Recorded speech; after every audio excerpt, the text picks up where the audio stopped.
ਨਸੀਬਾਂ ਨਾਲ ਗਲੀਆਂ ਤੇਰੇ ਸਿਰ ਨੂੰ ਸਜਾਇਆ।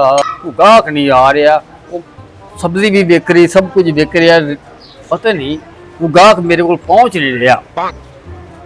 ਮੇਰੀ ਮੁਰਗੀਆਂ ਨਹੀਂ ਵਿਕ ਰਹੀਆਂ, ਪਤਾ ਨਹੀਂ ਇਹਨਾਂ ਚੋਂ ਰੇਤ ਆਂਦੀ ਏ, ਕੀ ਗੱਲ ਏ। अस्सलाम वालेकुम पाजी। ऐ बड़ी बिग पाई उल्टी कर देना। तेरे भी कन्ना नाल जराबा ला दिए ते छतरा ही लगेगा, कसाई नहीं लगेगा। अगे गाहक नहीं आ रहा, बदतमीजी ना कर, काम दी गल कर, की लेना ही? अच्छा मैं गोश्त लेना पाजी, ते गोश्त दा रेट की है? गोश्त तुहानू मिल जाएगा 320 रुपए किलो। 320 रुपए किलो? ओए इतना सस्ता गोश्त तू दे रहे हैं? ਉਹ ਕਿਧਰੇ ਮਰੀਆਂ ਜਾਂ ਮੁਰਗੀਆਂ ਦਾ ਤਾਂ ਨਹੀਂ ਦੇ ਰਿਹਾ, ਮਲੀ ਮੱਛੀ ਦੇ ਮੂੰਹ ਵਾਲਿਆ। ਕੁੱਤੇ ਸਾਈਕਲ ਤੇ ਬਹਿ ਕੇ ਸੁੱਕੇ ਨਾਨ ਖਾਣਾ ਲਿਆ। ਓਏ ਓਏ ਲੈਣੇ ਗੋਸ਼ਤ ਲੈ, ਨਹੀਂ ਲੈਣਾ ਤੇ ਜਾ ਅੱਗੇ ਹੋ। ਜੁਗਤਾ ਲਾ ਰਿਹਾ, ਮੈਨੂੰ ਵੀ ਬੜੀਆਂ ਆਉਂਦੀਆਂ ਨੇ ਜੁਗਤਾ। ਮੈਂ ਸਿਰਫ ਲੈਣਾ ਤੇ ਕੁਛ ਨਹੀਂ ਸੀ, ਜ਼ਰਾ ਰੇਟ ਸ਼ੇਟ ਪੁੱਛ ਰਿਹਾ ਸੀ। ਉਹ ਫਿਟੇ ਨੂੰ ਮਾਰੋ ਕੋੜੋ। ਚਲੋ ਜੀ ਭਾਜੀ, ਅੱਜ ਮੁਰਗੀ ਤੇ ਬਣਾਈ ਨਹੀਂ, ਇਹ ਜ਼ਰਾ ਕੁਟਿੰਡੇ ਹੀ ਛਿੰਡੇ ਹੀ ਲੈ ਲਈਏ। ਉਹ ਟਿੰਡੇ ਵੀ ਯਾਰ ਮਹਿੰਗੇ ਪੈਣਗੇ ਤੇ ਇਹਦੇ ਨਾਲ ਵੀ ਉਹੀ ਕਸਾਈ ਵਾਲੀ ਗੱਲ ਹੋ ਜਾਣੀ ਹੈ।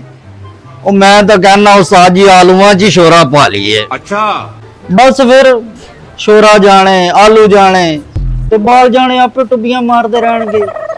ਮੈਨੂੰ ਤੇ ਆਲੂ ਵੀ ਉਸਤਾਦ ਜੀ ਆਪਣੀ ਸਮਝ ਨਹੀਂ ਆਉਂਦੇ। ਉਸਤਾਦ ਜੀ ਮਹਿੰਗਾਈ ਨੇ ਤੇ ਨਾ ਮਾੜੇ ਬੰਦੇ ਦਾ ਕੜਾਕਾ ਹੀ ਕੱਢ ਦਿੱਤਾ। ਨਾ ਮੁਰਗੀ ਲਈ ਜਾ ਰਹੀ ਹੈ, ਨਾ ਸਬਜ਼ੀ ਲਈ ਜਾ ਰਹੀ ਹੈ।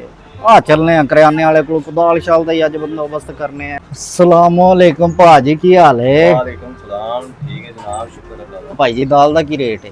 ਕਿਹੜੀ ਦਾਲ ਭਾਈ ਜਾਨ? ਆ ਚਨਿਆਂ ਦੀ ਦਾਲ ਦਾ ਕੀ ਰੇਟ? ਚਨਿਆਂ ਦੀ ਦਾਲ ਮਿਲ ਜੇਗੀ ਤੁਹਾਨੂੰ 450 ਰੁਪਏ। ਓਏ ਹੋਏ ਹੋਏ ਹੋਏ, ਮਹਿੰਗਾਈ ਨੇ ਤੇ ਉਸਤਾਦ ਜੀ ਬੰਦੇ ਦੀ ਯਖਣੀ ਕੱਢ ਛੱਡੀ ਏ। ਪਾਣੋ ਸਸਤੀ ਦਾਲ ਵੀ ਹੈਗੀ ਜੇ, ਮੂੰਗੀ ਦੀ 250 ਰੁਪਏ ਕਿਲੋ। ਉਹ ਭਾਜੀ ਸਾਡੇ ਲਈ ਤੇ ਇਹ ਵੀ ਬੜੀ ਮਹਿੰਗੀ ਹੈ।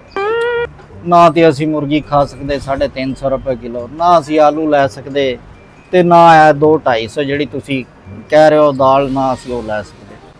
ਓਏ ਅੱਜ ਤੇ ਅੱਲਾ ਵੱਲੋਂ ਹੈ ਵੀ ਜੁਮੇਰਾਤ। ਓ ਮਾਈ ਗॉड, ਲੈ ਫਿਰ ਅੱਜ ਬਾਬੇ ਸ਼ਾਹ ਜਮਾਲ ਦਾ ਲੰਗਰ ਹੀ ਖਾਵਾਂਗੇ। ਓਏ ਅੱਜ ਤੇ ਸ਼ਾਹ ਜਮਾਲ ਲੰਗਰ। ਓਏ ਬੱਚਿਓ ਆਓ, ਸ਼ਾਹ ਜਮਾਲ